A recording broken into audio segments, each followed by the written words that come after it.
Untuk keberkahan yang terkait dengan majelis ilmu, Rasulullah Shallallahu Alaihi Wasallam pernah bersabda, "Idza marartum biriyadil jannah farta'u." Kalau kalian lewat di taman-taman surga, maka berhentilah. Jadi beliau bersabda, "Idza marartum biriyadil jannah." Kalau kalian melewati taman-taman surga, farta'u, maka berlabuhlah, maka berhentilah. Atha bin Abi Rabah menyebutkan makna taman surga di sini sebagaimana yang disebut oleh Nabi halqatud dzikri atau halqud dzikri, yakni majelis zikir. Ini maknanya adalah majelis ilmu yang di sana disebut nama Allah, yang di sana dijelaskan tentang Al-Qur'an, tentang puasa, tentang sholat, tentang haji dan lain sebagainya. Sehingga makna kalau kalian menemukan taman-taman surga, maka berlabuhlah atau berhentilah. Ini maknanya adalah majelis ilmu. Jadi halaqah dzikir di sini maknanya adalah majelis ilmu. Sehingga majelis ilmu ini di antara bentuk keberkahannya disebut oleh Nabi sebagai taman-taman surga. Maka berbahagialah kita ketika kita masih diberi kesempatan untuk bisa hadir di majelis ilmu. Kemudian dalam Al-Quran juga dijelaskan, hal yastawil ladzina ya'lamun wal ladzina la ya'lamun. Apakah sama orang yang mengetahui dengan orang yang tidak mengetahui? Bagaimana kita bisa menjadi tahu? Bagaimana kita bisa menjadi ngerti? Itu salah satu sarananya adalah hadir dan duduk di majelis ilmu. Karena berbeda derajatnya orang yang berilmu dengan orang yang tidak berilmu. Bapak Ibu yang berbahagia yang dirahmati Allah Subhanahu wa taala. Wa qala ta'ala, dan Allah Subhanahu wa taala juga berfirman, yarfa'illahu alladhina amanu minkum walladzina utul ilma darajat. Insyaallah kita semua sudah hafal ayat ini. Allah Subhanahu wa taala mengangkat, jadi Allah Subhanahu wa taala mengangkat derajat orang-orang yang beriman di antara kalian dan orang-orang yang menuntut ilmu beberapa derajat. Sehingga ilmu itu adalah sesuatu yang di dalam Islam dianjurkan untuk dicari. Dan wasilahnya itu adalah majelis ilmu. Majelis ilmu ini bentuknya bisa macam-macam. Kalau sekarang ada yang menyebutnya sarasean, ada yang menyebutnya pengajian, ada yang menyebutnya apalagi, dan seterusnya. Daurah misalnya. Itu adalah majelis ilmu. Maka insya Allah ketika kita hadir di majelis-majelis tersebut, insya Allah mendapatkan keutamaan yang banyak. Yang ini merupakan satu keberkahan sebagaimana pengertian berkah di awal yang sudah kita sampaikan. Qala al-muallif, penulis kitab ini, semoga Allah Subhanahu wa taala merahmatinya, itu memberikan makna ilmu di sini dijelaskan oleh penulis kitab ini, itu maknanya adalah alladzi waradat bihin nusus, apa yang terdapat di dalamnya nas, fi fadlihi sawab, di dalam karunianya dan juga pahala. Maka di sana insya Allah derajatnya diangkat oleh Allah Subhanahu wa ta'ala. Maka ilmu yang dimaksud itu adalah ilmu agama, ilmu din, ilmu agama. Maka belajar ilmu agama ini hukumnya adalah fardu ain, wajib bagi setiap kita. Karena salah satu cara bagaimana kita untuk bisa mendapatkan ilmu adalah hadir di majelis ilmu. Maka kesimpulannya adalah menghadiri majelis ilmu itu juga hukumnya adalah wajib. Ma la yatimul wajib illa bihi fahuwa wajib. Tentu tidak kemudian wajib menghadiri majelis ilmu saya, majelis ilmunya fulan, bukan. Majelis ilmu di mana saja. Maksudnya adalah bagi setiap orang untuk bisa mencerdaskan dirinya. Bapak dan saudara-saudara yang berbahagia yang dirahmati Allah Subhanahu wa taala, Di dalam kitab ini juga disebutkan hadis Rasul. Ada banyak hadis Rasul Shallallahu Alaihi Wasallam yang menjelaskan tentang pentingnya kita untuk bisa hadir di majelis ilmu. Dan yang sangat populer kita semua sudah hafal, kalau kita menghadiri majelis ilmu, nazalat alaihimus sakinah, Allah Subhanahu wa taala akan menurunkan ketenangan. Wa ghasyiyatuhumur rahmah, Allah Subhanahu wa taala akan meliputinya dengan rahmah. Bahkan disebutkan wa haffathumul malaikah, akan dinaungi oleh sayap-sayap para malaikat. Karena keutamaannya hadir di majelis ilmu. Tentu itu semua sifatnya tidak bisa kita lihat. Karena keutamaan ini adalah keutamaan yang sifatnya harus kita imani, bukan sesuatu yang harus kita lihat. Seperti tadi disebutkan dinaungi oleh sayap-sayap malaikat.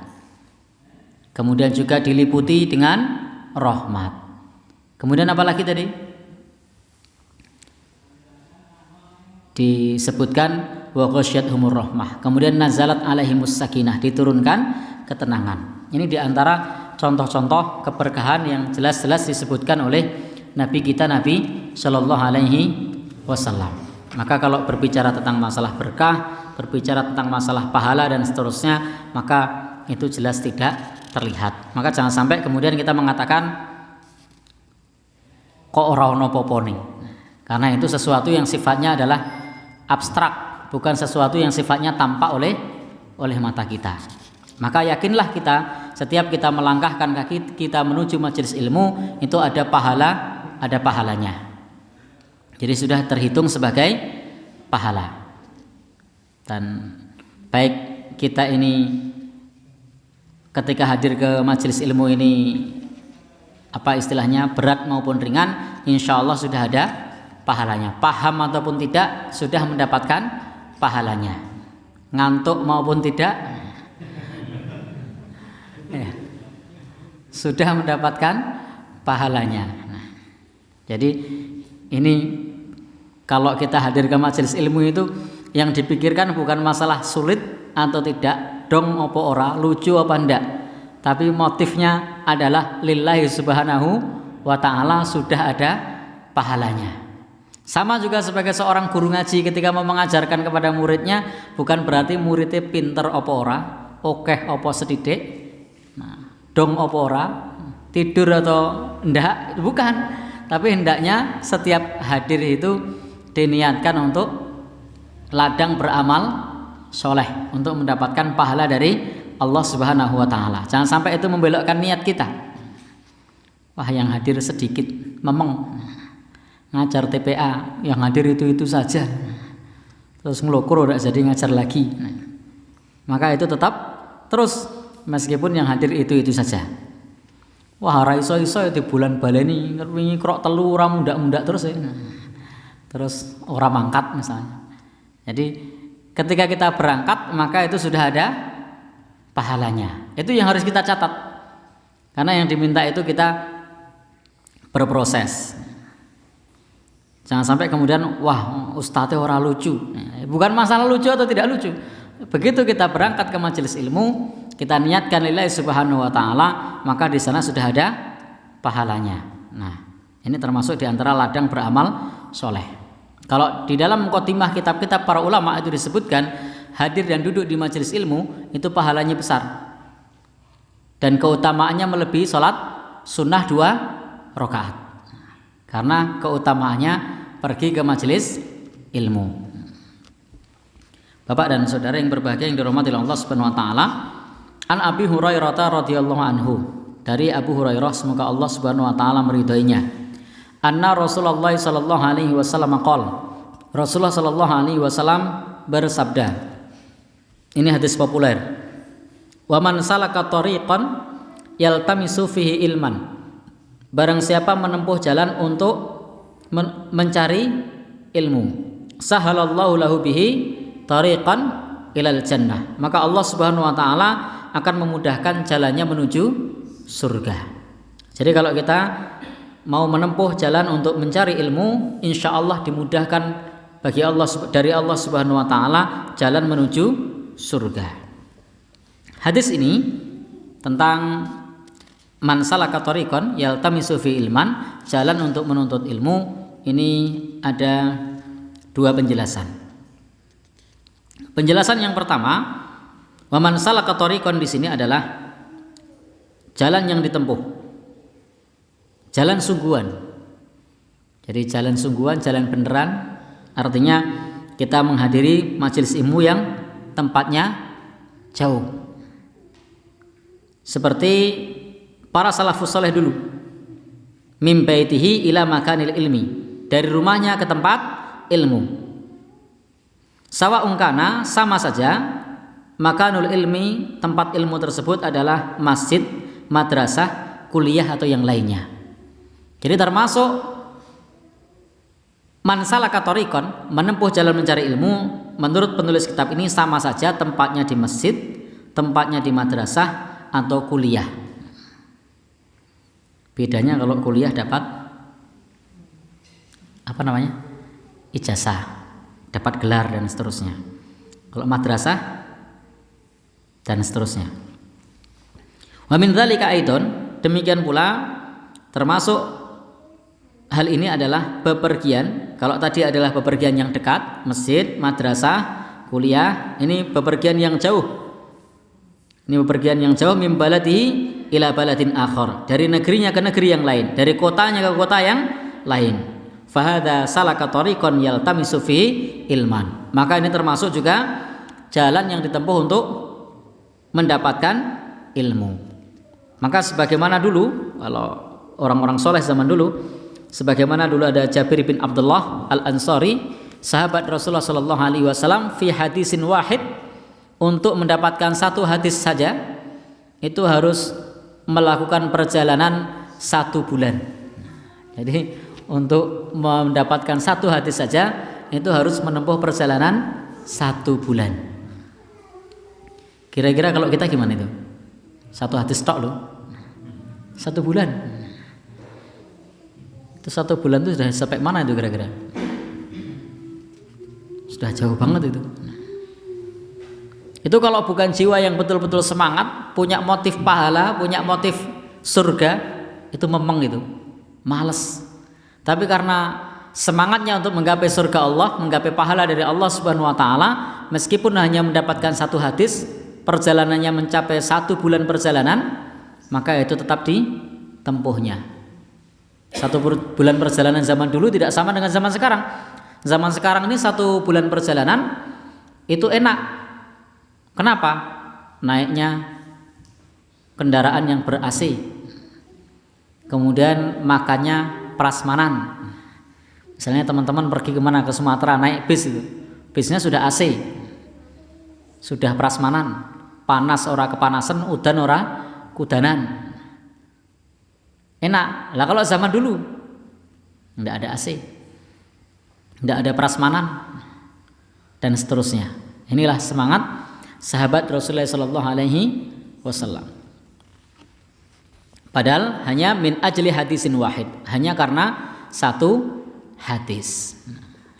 Padahal kalau Bapak dan saudara yang berbahagia yang dirahmati Allah Subhanahu wa taala, kita bisa meneladani mereka, para sahabat Rasulullah sallallahu alaihi wasallam ini, maka untuk saat ini untuk mencari ilmu 1 hadis itu tidak perlu perjalanan 1 bulan.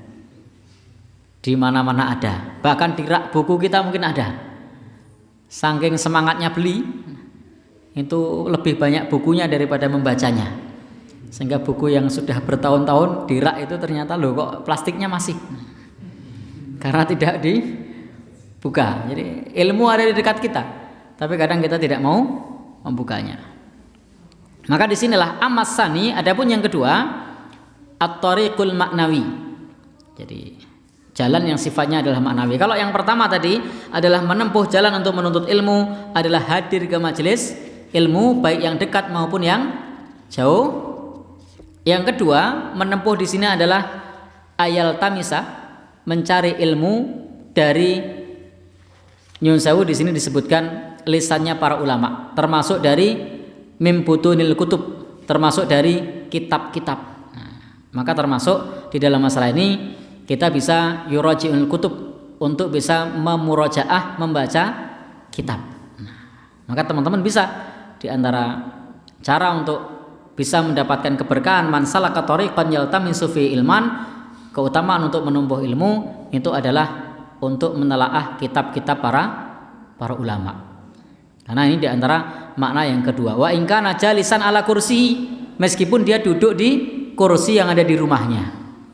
Bahkan bisa jadi membaca kitabnya itu ala firasihi, berada di atas kasurnya. Dan sekarang kitab itu juga bisa disimpan di smartphone-nya. Mau nyimpan berapa kitab ada di situ. Cuma masalahnya mau buka enggak? Mau baca enggak? Ya. Kitabnya sudah banyak tidak dibaca misalnya. Maka solusinya kalau kita bukan orang yang suka membaca, mendengarkan. Kalau tidak suka mendengarkan, membaca juga bisa. Jadi ada banyak sarana untuk di zaman kita saat ini. Termasuk kita bisa datang di sini ila syekh, kepada seorang syekh, yata'allamu minhu. Nah, datang kepadanya. Jadi tidak datang ke madrasah, tidak datang ke masjid atau kuliah yang sifatnya umum, tapi bisa datang secara personal, secara individu, mendatangi syekh, mendatangi ustadz, mendatangi kiai untuk menuntut ilmu. Kalau dulu orang menyebutnya istilahnya apa? Sorogan, apalagi saya tidak begitu apal. Orang sekarang bilangnya privat. Terus apa meneh? Itu juga termasuk yaltamisu fi ilman, termasuk mencari ilmu walau kana jalisan, meskipun dia hanya duduk. Ini meskipun hanya duduk. Fasulukut thariq yang qasim kama sami'tum ila qismain. Maka yang disebut menempuh untuk mencari ilmu itu terbagi menjadi dua ini. Bisa jadi kita hanya duduk di rumah kita atau mendatangi majelis ilmu. Maka semuanya mendapatkan keutamaan, insyaallah dimudahkan jalannya menuju surga. Maka bersyukurlah kita di zaman kita ini untuk mencari ilmu, untuk mencari kajian itu banyak, baik online maupun offline. Termasuk masa pandemi ini banyak, bahkan peminat juga banyak. Saya beberapa kali ketika ada Zoom meeting kajian para ustadz-ustadz kibar itu, ketika telat sedikit saja itu sudah tidak bisa masuk karena pesertanya sudah 1.000 orang, lebih dari 1.000 sudah tidak bisa. Ini juga menunjukkan bahwasanya memang banyak orang-orang yang bersemangat untuk mencari ilmu. Maka kita juga mestinya bersemangat, berlomba-lomba untuk mencari ilmu. Wa fi hadzal hadis, di dalam hadis ini terdapat kabar gembira fi talabil ilmi, di dalam menuntut ilmu, yang tidak samar lagi bagi kita mengenai masalah keutamaannya dan pahalanya untuk hadir di majelis ilmu. Maka la siyama syab, hendaknya syabab, pemuda itu bersegera untuk menjaga ilmu syar'i. Tidak menyia-nyiakan waktunya, menyia-nyiakan umurnya, kemudian kita menyesal karena ilmu yang kita miliki justru malah disia-siakan. Bapak dan saudara, ibu-ibu yang berbahagia yang dirahmati Allah Subhanahu wa taala, karena yang namanya menuntut ilmu ini tidak menunggu tua. Jadi kita menuntut ilmu itu tidak menunggu tua. Sesuk nek wis tuwa, sesuk nek anakku wis mentas kabeh, aku ki ya gelem ngaji, tapi sesuk nek butuhku wis rampung, dan seterusnya. Tidak ada istilah seperti itu. Jadi kapan saja kita bisa hadir ke majelis ilmu, menuntut ilmu, dan tidak perlu kemudian malu. Wah, aku izin koncone wis pinter-pinter, aku durung iso apa. Tapi harus punya semangat bahwasanya kita bisa kapan saja untuk bisa menuntut ilmu, tidak harus menunggu sudah tua atau tidak menunggu butuhe wis entek malah rasidong. Kenapa? Karena wa ma tadri nafsum madza taksibu gada wa ma tadri nafsum bi ayyi ardin tamut. Kita tidak tahu kapan kita akan mati dan tidak tahu apa yang kita perbuat esok hari. Maka begitu ada niatan untuk menuntut ilmu, hadir ke majelis ilmu. Bisa di mana saja tempatnya, karena banyak sekali kita untuk bisa menuntut ilmu. Tentu mencari ustadz-ustadz yang terpercaya, memiliki apa istilahnya keilmuan yang sesuai dengan sunnah Rasulullah Sallallahu Alaihi Wasallam, yang itibak kepada Rasul Sallallahu Alaihi Wasallam, bukan sekedar sik penting melu guyup-guyup, bukan, tapi harus betul-betul kita datang ke majelis ilmu tersebut untuk bisa memerangi kebodohan diri kita, agar kita bisa menjadi di dalam ibadah kepada Allah Subhanahu wa taala sesuai dengan tuntunan Rasulullah Sallallahu Alaihi Wasallam. Baik, hadis berikutnya. Wa an Abi Darda, dari Abu Darda radhiyallahu anhu, semoga Allah Subhanahu wa taala meridhoinya. Qala, beliau berkata, sami'tu Rasulullah sallallahu alaihi wasallam, aku mendengar Rasulullah sallallahu alaihi wasallam yaqulu, beliau bersabda, man salaka tariqan yabtaghi fihi ilman, jadi dia menempuh jalan untuk mencari ilmu. Ingat, mencari ilmunya tadi lillahi subhanahu wa ta'ala, bukan karena dunia, tapi karena Allah Subhanahu wa ta'ala. Maka sahalallahu lahu tariqan ilal jannah. Ini hadisnya mirip. Maka Allah Subhanahu wa ta'ala akan memudahkan jalannya menuju surga. Dan itu masih dicatat sebagai di jalan Allah selama kita menuntut ilmu. Di pertemuan kurang lebih 1 tahun yang lalu di majelis yang sama, saya kutip hadis ini, man kharaja li talabil ilmi fahuwa fi sabilillah hatta yarji. Barang siapa yang keluar untuk mencari ilmu, maka masih dicatat fi sabilillah sampai pulang kembali. Padahal tidak mesti yang kita lakukan semuanya terkait dengan fi sabilillah. Pada saat menuntut ilmu kadang dolanan HP misalnya. Pada saat menuntut ilmu, ini bukan nyindir ya. Ini bukan nyindir, bukan.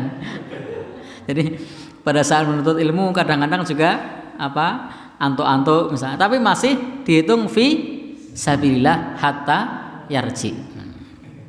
Pada saat di jalan kadang-kadang ya ketika datang sama pulang kan lewat jalan kan, kadang-kadang aroh-aroh warna-warna gitu kan, tapi masih dihitung fi sabilillah. Jadi memang luar biasa ketika kita menuntut ilmu itu, dari berangkat sampai pulang masih dihitung di jalan Allah. Padahal tidak hanya itu, tapi ada banyak aktivitas lain yang kita kerjakan, tapi masih dihitung fi sabilillah selama kita pergi untuk mencari ilmu, keluar rumah sampai pulang lagi. Padahal saya yakin di situ ada aktivitas banyak sekali macam-macam. Termasuk tadi saya kasih contoh, ada aktivitas makan, ada aktivitas minum, ada aktivitas buka HP, ada aktivitas apa lagi. Tapi masih dihitung fi sabilillah. Nah, inilah berkahnya majelis ilmu. Baik. Wa innal malaikata la tat'u ajnihataha li talibil ilmi. Dan sesungguhnya para malaikat itu meletakkan sayap-sayapnya atau menaungi sayap-sayapnya kepada penuntut ilmu, ridhon bima yasna, karena ridho atas apa yang diperbuat. Jadi para malaikat itu menaungi dengan sayap-sayapnya karena ridho dengan apa yang diperbuat. Jangan oleh ke atas, kok ora ketok. Bukan begitu.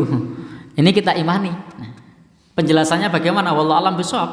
Nabi sudah menyatakan seperti itu, bahwasanya para malaikat itu meletakkan atau menaungi dengan sayap-sayapnya karena ridho dengan apa yang diperbuat.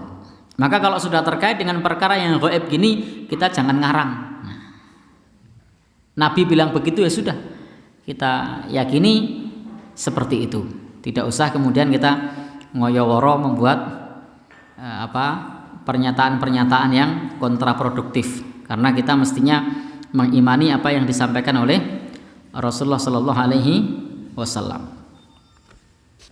Al-muhim, yang penting di sini anallaha ta'ala, bahwasanya Allah Subhanahu wa taala memuliakan orang-orang yang hadir di majelis ilmu, orang-orang yang menuntut ilmu. Wa innal alim, dan sesungguhnya orang yang berilmu itu la yastaghfiru lahu man fis samawati wa man fil ardi. Jadi sesungguhnya orang yang berilmu itu akan dimintakan ampun siapa saja yang di langit dan siapa saja yang di bumi. Maka bersyukurlah kita kalau sampai kemudian kita menuntut ilmu sampai menjadi orang yang alim, maka akan didoakan. Siapa yang mendoakan? Akan dimintakan ampun siapa saja yang di langit dan siapa saja yang di bumi. Hatta al-hitanu fil ma', sampai ikan-ikan yang ada di dalam air itu semua mendoakan.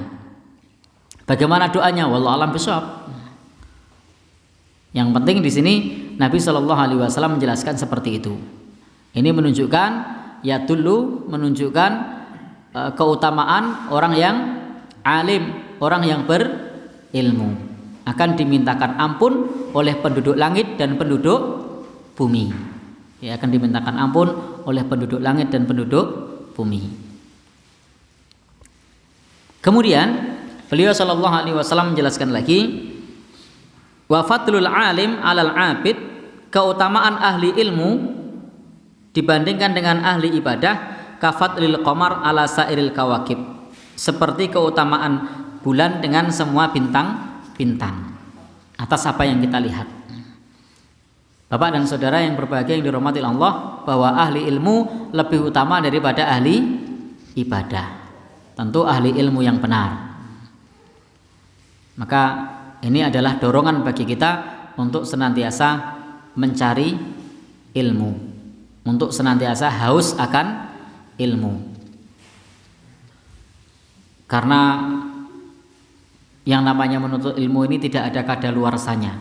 Sampai tua sekalipun, sampai hampir meninggal sekalipun, para salafus saleh dulu masih menyempatkan untuk menuntut ilmu. Maka betul sekali, sebagaimana sudah kita ketahui bersama, thalabul ilmi minal mahdi ilal lahdi.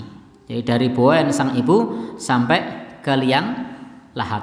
Maka selama hayat masih di kandung badan, kita hendaknya terus belajar dan belajar. Lah kalau ternyata ora dong-dong, ora iso-iso, yakinlah kita setiap langkah kita ada pahalanya. Setiap Al-Qur'an yang kita dengar, maka itu ada manfaatnya. Apalagi pada saat hadir di majelis ilmu itu jelas di sana ada nama Allah disebut. Di sana ada ayat-ayat Al-Qur'an disebut. Yang itu semua adalah sesuatu yang diberkahi, yang nasnya dalam Al-Qur'an sudah jelas. Termasuk di sana ada sholawat kepada Nabi Shallallahu Alaihi Wasallam. Padahal kita sama-sama tahu, barang siapa yang mengucap sholawat untuk Nabi Shallallahu Alaihi Wasallam, maka Allah Subhanahu Wa Taala akan menurunkan sholawat 10 kali lipat. Maka akan memiliki keutamaan yang banyak. Maka kita tidak usah ragu untuk senantiasa hadir di majelis ilmu, meskipun paham ataupun tidak. Iso apa ora. Jadi sudah ada keinginan dulu. Jangan sampai kita kemudian menutup diri dari ilmu. Wah, aku radong aku. Ustaz e jelaske angel. Sesuk wae nek ana ustaz sing wis judu. Malah ora judu-judu. Kalau sudah terlanjur malas, sudah terlanjur berat, maka akan berat lagi untuk melangkahkan kaki kita. Maka juga harus diniatkan bahwasanya ketika kita hadir ke majelis ilmu itu sebagai ladang untuk mencari pahala dari Allah Subhanahu wa Ta'ala. Bapak dan saudara-saudara yang berbahagia yang dirahmati Allah Subhanahu wa Ta'ala, di bab ini maka kapanpun kita hadir ke majelis ilmu, niatnya ini yang terakhir ya, sebelum kita tutup maksimal sampai jam 9, maka hendaknya niatnya untuk mencari ridha Allah Subhanahu wa Ta'ala. Jangan sampai kita salah niat di dalam mencari hadir ke majelis ilmu. Karena man ta'allama ilman mimma yubtagha bihi wajhullah azza wa jalla la yata'allamuhu illa liyusiba bihi aradun minad dunya lam yajid arafal jannah yaumal qiyamah. Sebaliknya kalau niatnya keliru, hanya ingin mendebat ustadznya, hanya ingin ngetes, hanya ingin memata-matai misalnya, hanya tujuan-tujuan dunia, maka Nabi menyebutkan lam yajid arafal jannah, tidak akan mencium aroma surga. Tetapi sebaliknya, kalau kita mencari ilmu untuk mencari akhirat, maka insya Allah apa yang kita peroleh itu akan mendapatkan balasannya dari sisi Allah Subhanahu wa taala. Karena pada prinsipnya yang ada di dunia ini mal'unun, terlaknat, kecuali zikrullah, kemudian orang yang menuntut ilmu dan atau belajar ilmu, atau orang alim. Nah, itu yang disebut oleh Rasulullah Shallallahu Alaihi Wasallam. Maka hendaknya dalam segala sesuatu itu tidak lain dan bukan untuk zikrullah, dan majelis ilmu itu termasuk zikrullah. Jadi majelis ilmu itu termasuk zikrullah. Maka kalau di antara cara kita zikrullah itu adalah majelis ilmu. Ketika hadir sampai kemudian nanti selesai, itu kita dihitung berzikir kepada Allah Subhanahu wa taala. Maka salah satu zikrullah, zikir yang mudah itu adalah menuntut ilmu. Zikir membaca Al-Qur'an mungkin beruwet, padahal pahalanya besar itu, per hurufnya ada. Kalau zikir menyebut nama-nama Allah, subhanallah, subhanallah, subhanallah, sambat kesel.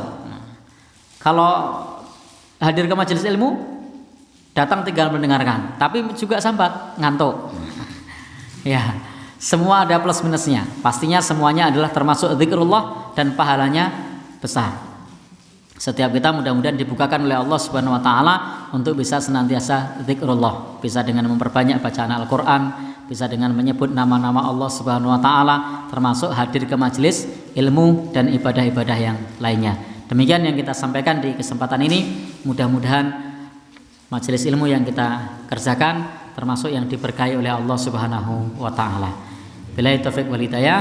Waktu dan tempat kami kembalikan kepada Bopo Pranoto Hadi Coro. Wassalamualaikum warahmatullahi wabarakatuh.